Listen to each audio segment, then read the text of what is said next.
देवादिदेवसुतदेवगणाधिनाथ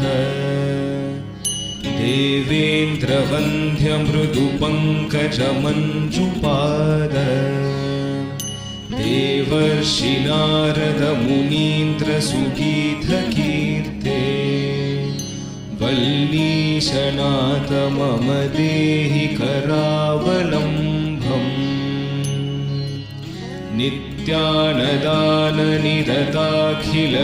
नित्यानदाननिरताखिलरोगहारिन्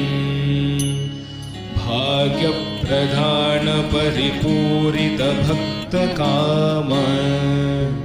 श्रुत्यागमप्रणववाच निजस्वरूप वल्लीशनाथ मम देहि करावलम्बम् क्रौञ्चासुरेन्द्र